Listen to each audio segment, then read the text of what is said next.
At my son's college graduation, my neighbor filed a fake noise complaint against our celebration, claiming we were disturbing wildlife.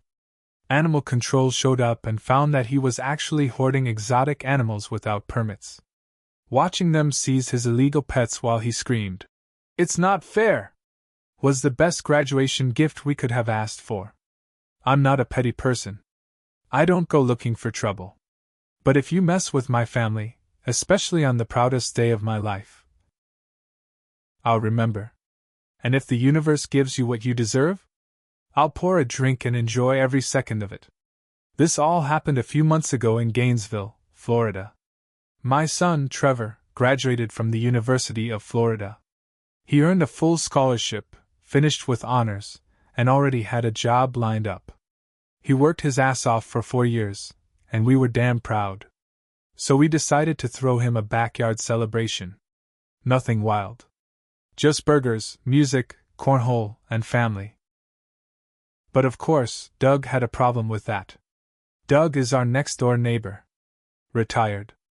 Nobody really knows from what. He says, international business. But all I've ever seen him do is walk around his yard muttering and yelling at squirrels.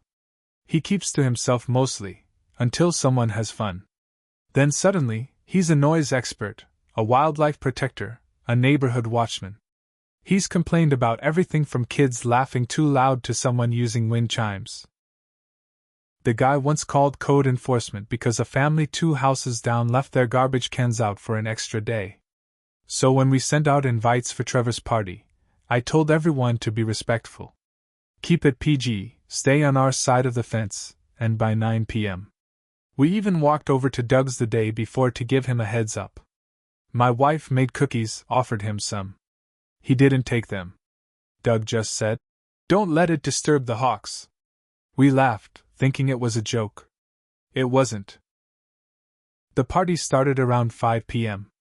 We had maybe 30 people. Music was playing at a normal level. Just background stuff, Fleetwood Mac, some Bruce Springsteen. People were talking, hugging Trevor, playing games in the yard. I grilled burgers, made a few jokes. My brother gave a little toast. It was emotional. Then, just before sunset, 2 white trucks showed up. Animal control. I thought maybe they were lost. Or checking on a call from somewhere else. But no. They walked straight into my backyard. "Sir, we received a report about a disturbance. Something about wildlife being harmed due to noise and activity." I looked around. My 70-year-old aunt was helping a toddler with a popsicle. A guy was playing cornhole. Someone was cutting cake.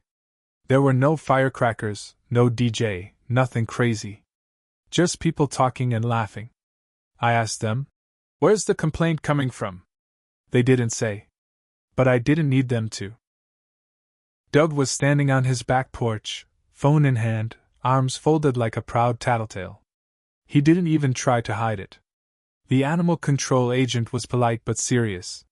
She said the report mentioned sensitive wildlife habitats, including hawk nesting grounds and frogs. Frogs. I wanted to laugh. But they had to walk through our entire yard, check around, even look over the fence line. Nothing. Of course they found nothing. I apologized to them even though I didn't need to. They nodded, told us to carry on, and said they'd close the complaint. Doug watched the whole thing with this smug look, like he won a prize. But then something strange happened. One of the agents, the younger one, looked at Doug's yard. She turned to the other and said, "Hey, didn't we have an open tip about this property last month? Something about exotic animals?" The older one's face changed. "Yeah. Never confirmed it." No one answered the door. They looked over Doug's wooden fence. Just tall enough to block the view, but you could still hear strange sounds, screeches, hissing, something that didn't belong in a Florida suburb. Then they walked over. Doug must have heard them. He came out fast, waving his arms. "You can't come in here without a warrant. This is private property." The younger one replied calmly. "We have cause to investigate, sir. We received multiple reports, And you filed a complaint today that may tie into an ongoing concern. Doug panicked. He tried to block them. They warned him once. He backed off. They opened the gate. And that's when everything went to hell. Doug stood there frozen, hand on the gate, sweating bullets. His face was red. He looked like he was about to either faint or explode. The animal control agents stepped into his yard and stopped dead in their tracks. One of them said, "Oh my God!" My curiosity got the better of me. I moved closer to the fence, and so did a few of my family members. No one said anything. We just stared through the slats. Behind that tall wooden fence was a mess of cages, wires, heat lamps, and tarp-covered boxes. There were huge enclosures stacked against each other, some built from plywood and chicken wire. The smell hit us first. Like rotting meat mixed with bleach. Then came the noises. Loud hissing, rapid chirping, something that sounded like a screech, not from any bird I've ever heard around here. Doug started babbling. I take care of them. They're safe. I've got everything under control.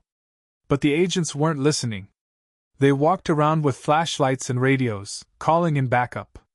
I heard one of them say something about unlicensed exotic wildlife and public safety. Within minutes, 2 more trucks arrived. One had a logo with the Florida Fish and Wildlife Conservation Commission. A man in uniform stepped out and walked straight into Doug's yard like he owned the place. Doug backed up, tried to argue. You can't take them. These animals are rare. I saved them. The officer barely looked at him. Sir, we have credible reports and now visible proof. You're in violation of multiple state and federal laws. That's when it got wild. They started opening the cages. The first one had 2 giant lizards, maybe 3 feet long. Black with yellow stripes. One of the agents called it a savanna monitor. I'd only ever seen one in a zoo. Another cage had 3 birds with massive blue feathers and curved beaks. Macaws, someone said. The third enclosure, this one made people back away, had 4 long, thick snakes. One was yellow and white and easily 10 feet long. Doug started yelling. That's Goldie. She's tame. She's never hurt anyone. Nobody cared. The officer told him to stand back. My family was glued to the fence. Trevor whispered. I knew that guy was weird, but holy shit. Someone from the wildlife team came over and asked my wife and me for a statement. We told them about the noise complaints Doug had filed before, how we'd heard strange sounds at night, but never thought it was serious. Then, as they were loading one of the birds into a transport cage, a new voice cut in. Stop. That bird is protected under federal law. Another officer had just arrived. Older guy, gray hair, serious face. He introduced himself as a federal wildlife agent. Doug went pale. I mean bone white. Sir, the agent said to him, do you have any idea what you're dealing with here? Doug tried to argue again, said he had friends in international trade, that he'd rescued all the animals. The agent didn't even blink. Then you'll have no problem showing us permits for every single one of them. Doug didn't say a word. Because he didn't have any. A few of the agents started snapping photos. One of them pulled out a small notebook and started writing. Another was on the radio, calling in a specialized transport van. I overheard him say, Class 1 and 2 reptiles unregistered.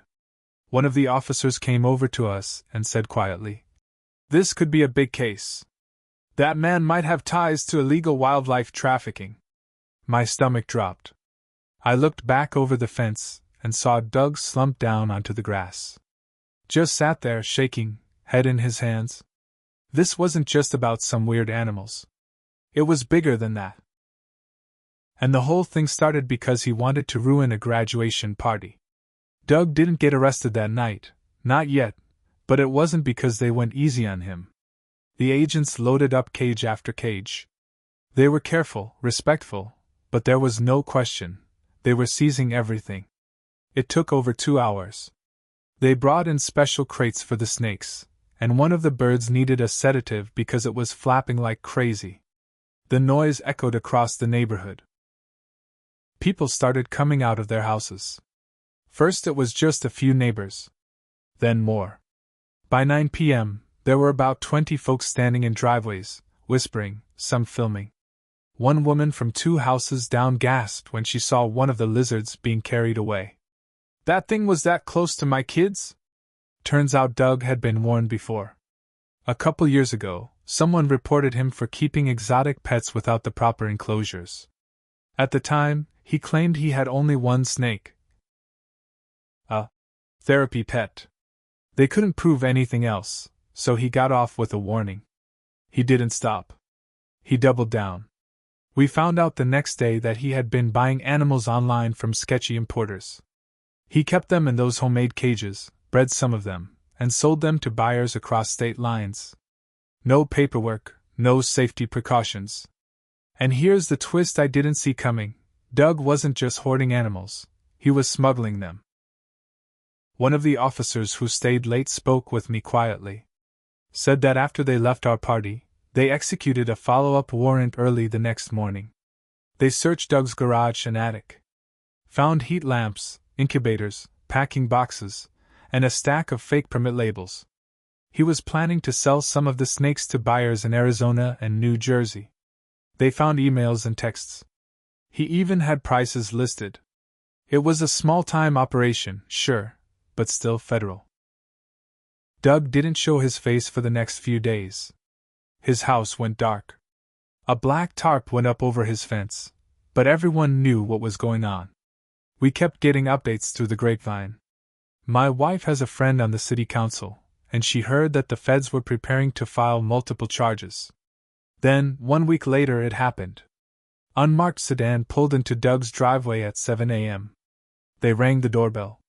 He opened the door. And they cuffed him right there on his front porch. He screamed something as they put him in the car. Something like, "You people don't understand. I was protecting them." His voice cracked. It wasn't anger anymore. It was fear. Trevor was home visiting again that day. We watched it all from the kitchen window. He didn't say anything at first. Then he laughed once and said, "Man, he should have just let us eat our burgers in peace." But the fallout didn't stop there. More agents came back that afternoon. This time they were there for evidence. They took hard drives, boxes of records, even bagged up one of Doug's laptops. One guy said they'd found forum posts under Doug's name on illegal exotic pet boards. He'd been part of a network. They were still tracing contacts. The neighborhood was buzzing for days. I had people knocking on my door asking if we were the ones who set it all off. I told them the truth. No. We just threw a party. He's the one who made the call. And that's the part that got to people.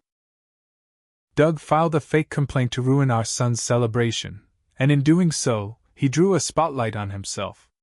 If he just minded his own business, he'd still be out there feeding rats to illegal snakes and ranting about birds. Instead, he got himself exposed. Completely. A month after Doug's arrest, we got a letter. It was from the state's Fish and Wildlife Department. They thanked us for cooperating with the investigation and invited us to a public hearing that would cover part of Doug's case. I didn't plan to go. My wife said we should just move on. But Trevor? He wanted to see it. So we went. The hearing was held in a small government building downtown. I didn't expect much. Just a few lawyers, maybe a fine. What I didn't expect was how much Doug had lied to all of us, including himself. The courtroom wasn't full, but it had some people. Reporters, a few neighbors, and a woman from a wildlife rescue who looked like she hadn't slept in a week. When Doug was brought in, he looked like a different person. His hair was messy, he was thinner, and he couldn't meet anyone's eyes. The charges were worse than I imagined. He had animals that were banned completely in the state. Some that needed multiple layers of permits. He'd also shipped 3 snakes across state lines, which made it a federal crime. They had proof of sales, chats online, and photos. Then came the part that really made me feel sick. At least 2 of the animals died in his care. They found their remains in his garage freezer. He claimed he was trying to preserve them for science. Trevor leaned over and whispered, "This guy's not just nuts. He's dangerous." Doug's lawyer tried to say he was just misguided, that he had a passion for animals but no structure, no help. That he was lonely. Maybe that was true. But it didn't undo what he did. The judge didn't buy the excuses. He said Doug showed clear disregard for law, safety, and the well-being of the animals he claimed to protect. They sentenced him to 18 months in county jail for the state charges, with possible federal time still pending. He also had to pay thousands in fines and was banned from owning or working with animals ever again. When the judge read the sentence, Doug finally looked up. His eyes locked with mine. I didn't smile. I didn't nod. I just looked at him. I wanted him to know something important. He did this to himself. We didn't call anyone. We didn't report him. He brought this on himself with that fake complaint. He poked the wrong hornet's nest, and it stung him all the way to jail. Outside the courtroom, a reporter stopped us. "You're the family he filed the noise complaint against, right?" Trevor nodded. "Yep. We were just trying to celebrate something good. He chose to make it ugly." The story ran online that night. Headline said, "Graduation party complaint leads to animal trafficking bust." It went viral in our town. For a week, I couldn't go to the gas station without someone bringing it up. Some people said we were lucky. Some called it karma. But here's the truth, revenge didn't come from us. We just stood still while Doug tried to stir up trouble. And the second he did, all his secrets came crashing down. Trevor's framed article still hangs in his apartment, right next to his diploma. As for me, I finally installed a taller fence. Not to block out noise, but because Doug's house sat empty now, and I didn't want to look at the place where so much crazy had gone down. We still throw parties. Quieter ones. But now, every time I hear birds chirping, I smile a little. Because they're real birds. Free ones. And Doug? He's the one caged now.